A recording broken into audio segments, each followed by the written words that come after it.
Hey Carla, I heard some really big red flags and crazy scams going on in the outsourcing world.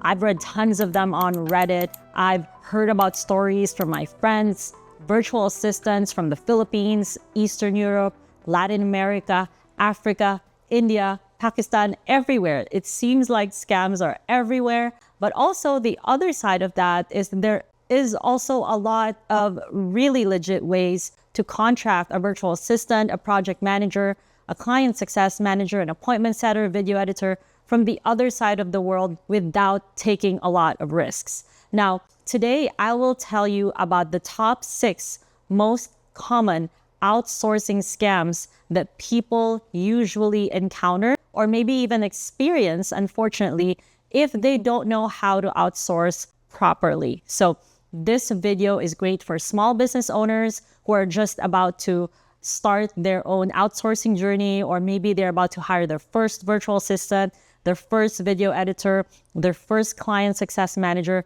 or maybe even companies that have been considering outsourcing for a while and moving their whole operations to a fully remote team, but they don't know how quite to start. So in this video, I will share the 6 most common scams, how you can avoid it, and of course, what we do at my company at Proximity Outsourcing so that we can protect you from these scams. So let's start. Number 1 is the most common one, and this is time theft or phantom hours. And this means that you are paying for someone who is actually not working the hours that they're supposed to work for you. So they would invoice you some hours that they actually didn't come to work. They would invoice you maybe for certain tasks that they didn't do. If you are not always checking what they're doing, they might not even do anything. And what's worse is that if you actually agreed to outsource to someone who's living on the other side of the world and you allow them to work on the opposite time zone,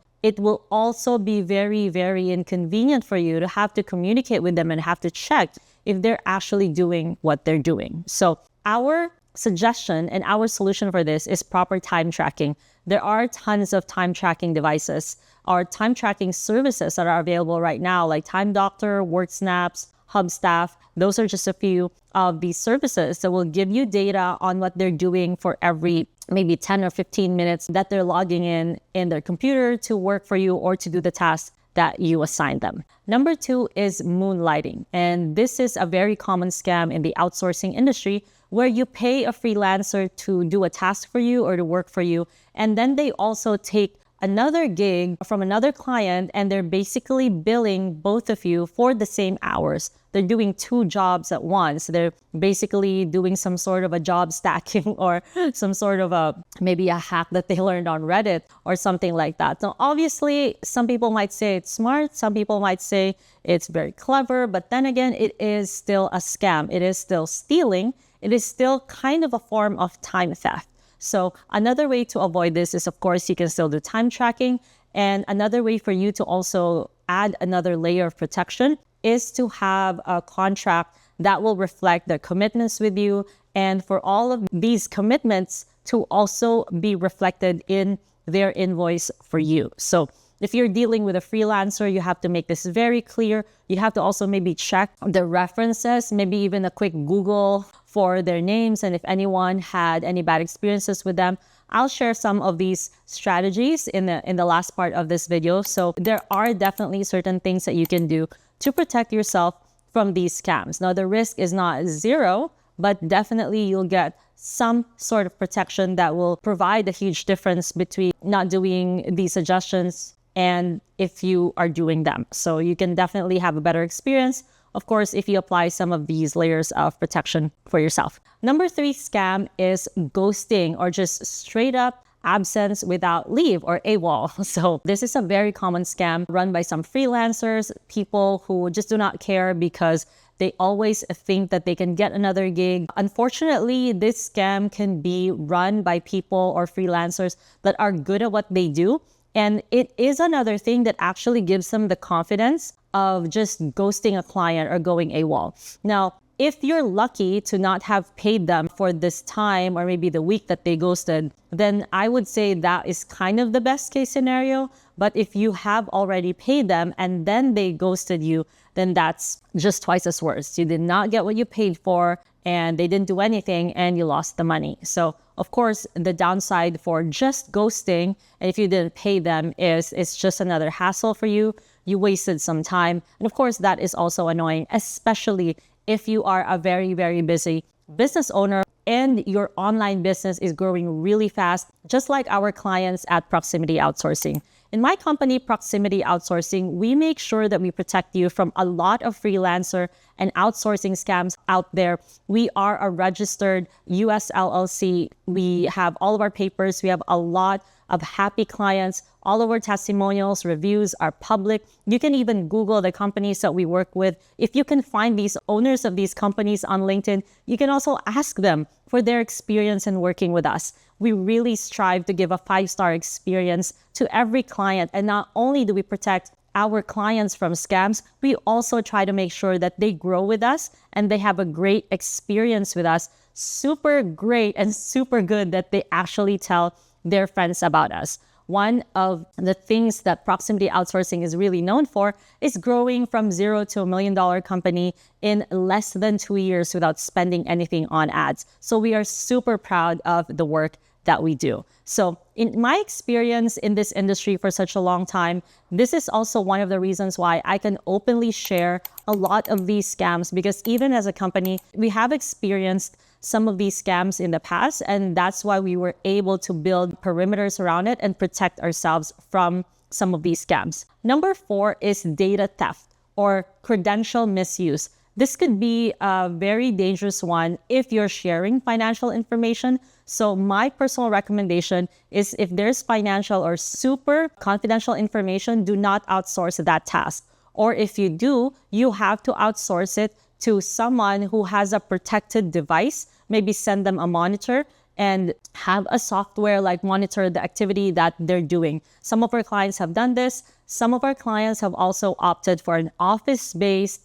project manager, an office-based customer support, client success manager, so that there is also another layer of protection for these clients. Number 5 is unauthorized subcontracting. So I get it. Times are very hard. Jobs are hard to get by. The recession is not just happening in America. It is also happening in many countries all over the world. So when times get hard, some freelancers, some virtual assistants could get extra creative, and they could maybe also outsource the tasks that were already outsourced to them, and they pay that person a little less than what you are paying them. So in that way, they make a little bit of money, and they're basically running an unauthorized small business and an unauthorized scam, basically. And there is another layer of risk with that. So that is unauthorized subcontracting, which is basically just an illegal, very scammy way to have your little outsourcing operation. Definitely something that I have seen happen, unfortunately, to some people. And it's such a bad experience because in this situation, there could also be some confidential information that would be shared. And there was even one story where the person, the original freelancer who was hired to do the job, did not even pay the person that they outsourced the task to, and that person reached out to the end client. So it's such a terrible, terrible horror story. And that is also another thing that I want you guys to really protect yourselves from and think about when you are preparing your contract and when you are doing all of your checks with a freelancer or the virtual assistant that you're hiring. And number 6 are the last type of scam that is very common in freelancers and VA communities. What they're doing to these unsuspecting companies is invoice padding, which means that there could be some special hidden fees, or maybe in the middle of your agreement, after you've already agreed on the task that needs to be done and the price, they will try to renegotiate it. They will try to renegotiate the price. And now you're basically stuck with them because you've maybe onboarded them, you've wasted all of that money. And it gives you the mindset that, oh my God, I'm like kind of committed to this. And then you'll just reluctantly agree to it. Another type of scam that's also kind of under this idea of invoice padding is Perk phishing, which is where they will tell you about a fake urgency on the task that they're supposed to deliver. And then they tell you, hey, I need this particular software, I need this particular subscription, and then they try to bill you for that too. And then sometimes it is actually not a lie that they need an item or a software or subscription, but then what they're doing is that they will pad your invoice and add a fictitious amount, which is not the exact amount that they paid or that you would have needed to pay for the item or the software or the platform that they needed so that they can do their job. So all of these scams basically can be avoided, and you can kind of protect yourself from this if you just do some of these things that I will share. Number one is definitely try to just don't DIY it and go with a reputable company. So such as my company, Proximity Outsourcing, we have been in the industry for almost a decade, and we have lots of success stories and case studies. And honestly, even if you don't end up working with us, if you work with a reputable company, it's always, always better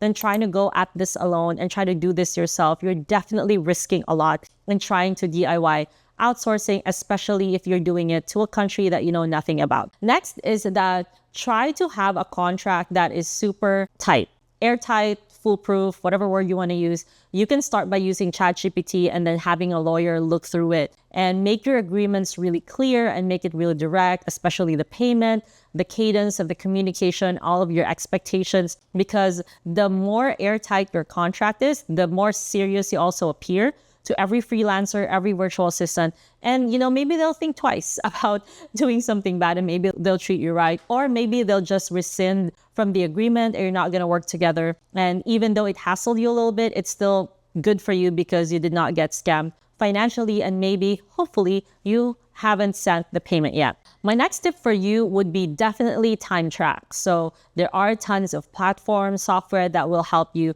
do this. I've mentioned some of them before: Hubstaff, WorkSnaps, Time Doctor. These are some of the most common ones.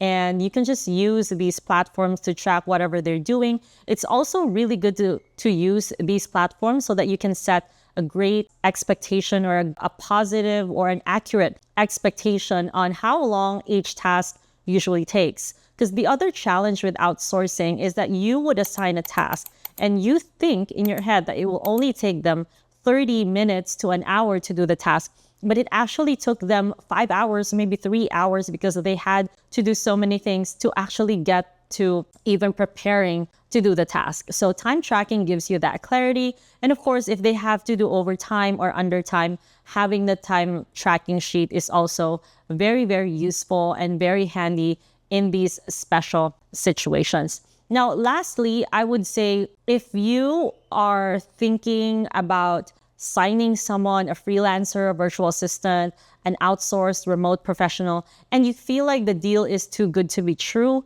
and if you feel like there were some red flags that came up, if your gut says no, during the interview, of course, my advice is don't do it. Maybe you can't pinpoint what it is exactly, or maybe they had a behavioral ick that you feel or you believe that, intuitively they won't do a great job at the role that you want to hire them for, then just don't do it. Don't apply more risk into your life. Don't apply more risk into your business. And maybe the best way to go is just maybe hire a company to do it, or maybe hire someone that is in person, or maybe near shore, and maybe someone from your town. That might be the better option for you. But either way, you're definitely already super ahead after listening and watching to this video. And if you have a friend who owns an online business and you feel like this video could help them, definitely click like, subscribe, and share this video for them, and you can be a blessing to them. And watch out for my other videos in outsourcing and in growing online businesses through outsourcing.